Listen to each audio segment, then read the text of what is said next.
শহরে হঠাৎ জম্বিদের উপদ্রব দেখা দিল।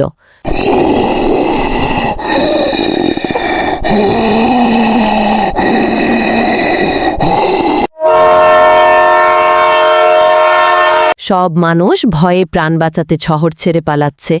তেমনই এক বাবা মা আর তাদের ছেলেরা ট্রেনে করে পালাচ্ছিল। হঠাৎ ট্রেনের ভেতর জম্বি ঢুকে পড়ল। প্রাণ বাঁচাতে তারাও চলন্ত ট্রেন থেকে লাফিয়ে পড়ল। দলে দলে লোক ট্রেন থেকে লাফিয়ে পড়ছে, জম্বিরা তাদের পিছু নিচ্ছে। সে এক ভয়াবহ দৃশ্য।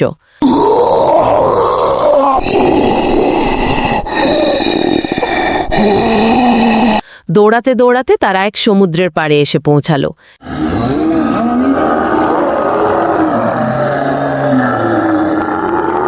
সামনে সীমাহীন সমুদ্র, পেছনে জম্বিদের ভয়। উপায় না পেয়ে তারা ওখানেই থাকার স্থির করল। বাবা মাটিতে গর্ত করে কাঠ দিয়ে ঘর বানানোর চেষ্টা করতে লাগলেন, যেন জম্বিরা সহজে আক্রমণ না করতে পারে।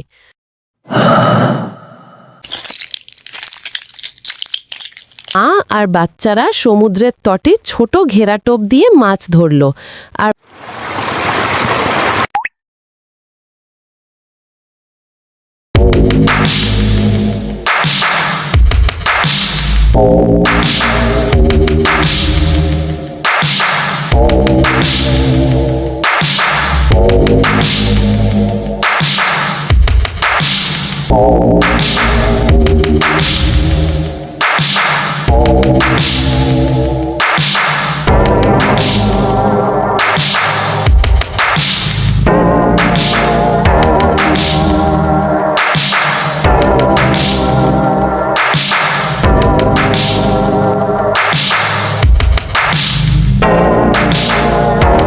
ক্ষুধা আর তৃষ্ণায় তাদের প্রাণান্তকর অবস্থা। মা তখন সমুদ্রের ধারে আসা মাছ ধরে রান্না করলেন। সবাই মিলে একসাথে বসে খেল। কষ্টের মাঝেও একসাথে থাকার আনন্দ তাদের মনে বল দিল।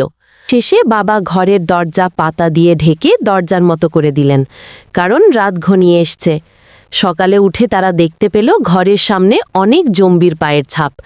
বাবা বালি দিয়ে পাড়টা আরও উঁচু করে দিলেন। কেমন লাগ? সমুদ্রের পানি পান করতে ব্যর্থ হল।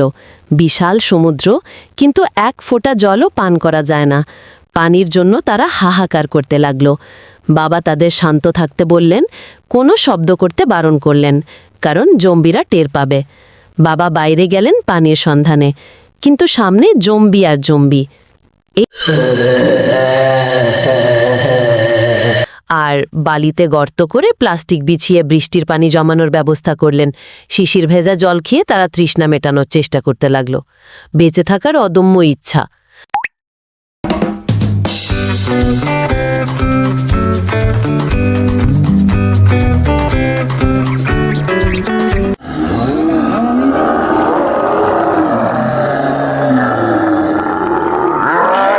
মা আর বাচ্চারা আবার সমুদ্রের তটে ছোট ঘেরাটোপ দিয়ে মাছ ধরার ব্যবস্থা করল।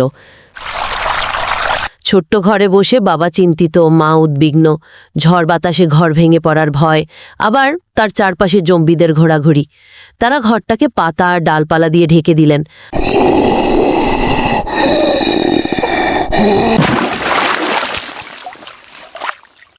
বাবা কাঠের মাথা সুচালো করে অস্ত্র বানালেন।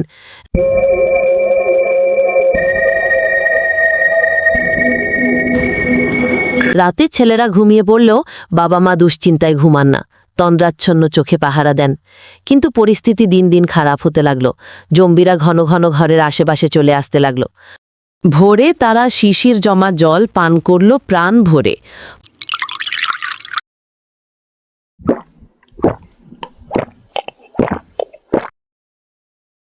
মা কিছু মাছ শুকিয়ে রাখলেন, অসময়ে কাজে লাগবে বলে। বাবার ঘরটা পাতা বালি দিয়ে ভালো করে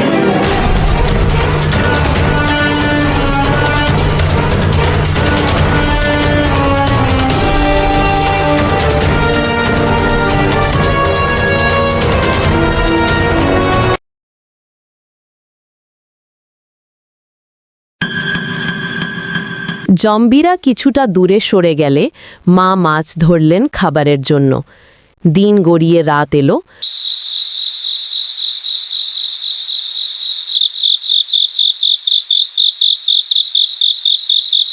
যে কোনো সময় বাড়ির ভিতরে ঢুকে যাবে।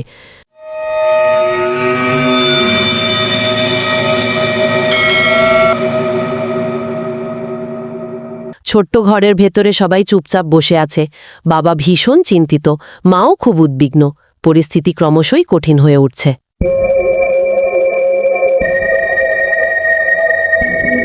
থাকবেন না, রওনা হলো সবাই অজানা গন্তব্যের দিকে। আপনার কি শুনতে ভালো লেগেছে?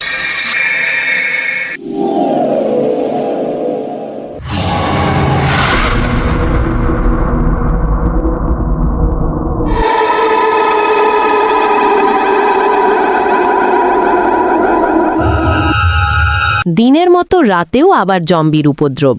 সারা রাত তাদের নির্ঘুম আর আতঙ্কে গেল।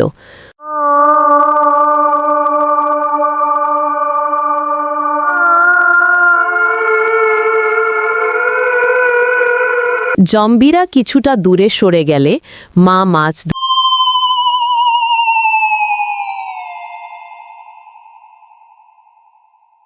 কেমন লাগলো?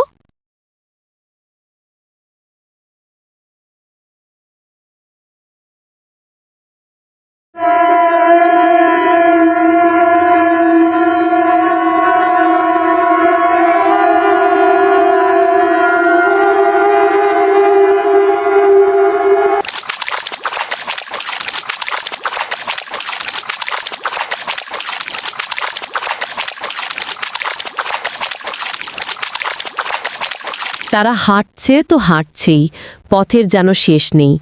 ওরা পথে যেতে যেতে ক্লান্ত হয়ে গেল। হাঁটতে হাঁটতে তারা এক বিশাল পাহাড়ের গুহায় আশ্রয় নিলেন, জিরিয়ে নেওয়ার জন্য।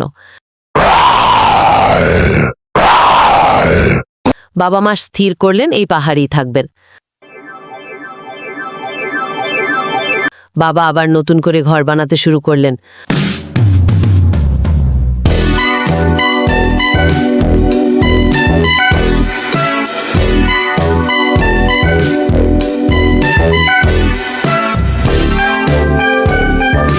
পাহাড়ের ফাটল দিয়ে পরিষ্কার পানি বয়ে যেতে দেখে তারা খুব খুশি হল।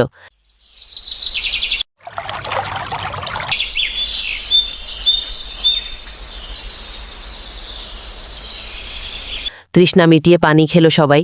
উঁচু পাহাড়, পাহাড়ি ঝর্ণা, সব মিলিয়ে জায়গাটা তাদের পছন্দ হয়ে গেল। সবাই এখানে থাকার জন্য রাজি। তারা পাহাড়ের কোণ বেয়ে আসা জল ধরে রাখার জন্য ছোট একটা বাঁধ দিয়ে দেয়। মা সমুদ্রের তীরে বাঁধ দিয়ে মাছ ধরার ব্যবস্থা করলেন, কিছু মাছ শুকিয়েও রাখলেন। ছেলেরাও মাকে কাজে সাহায্য করতে লাগলো।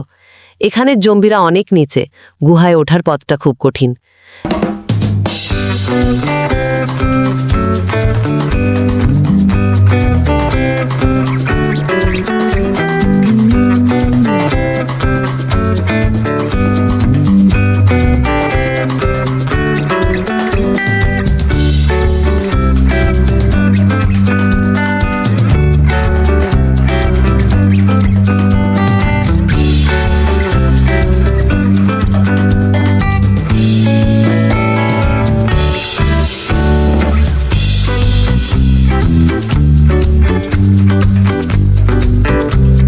এখানে জম্বিরা অনেক নিচে, গুহায় ওঠার পথটা খুব কঠিন।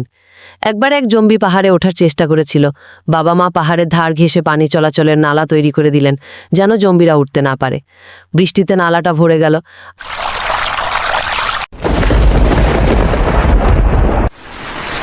এখানে বেশ ভালোভাবেই দিন কেটে যাচ্ছিল।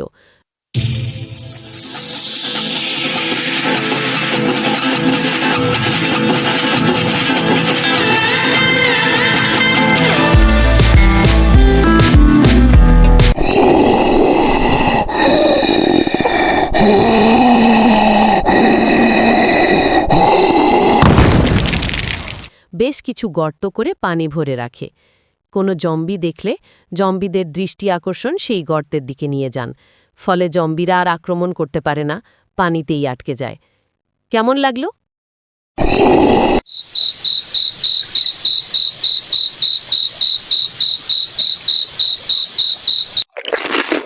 আমি আর বাবা পাহাড়ের ঢালু জায়গায় কিছু পাথর রেখে দিলাম।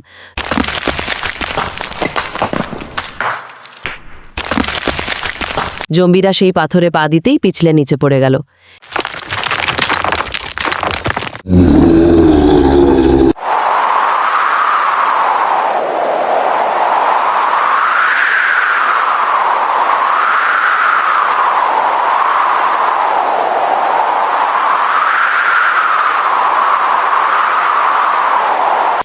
তারা জম্বিদের হাত থেকে রক্ষা পেল আর নিরাপদ আশ্রয় খুঁজে পেল।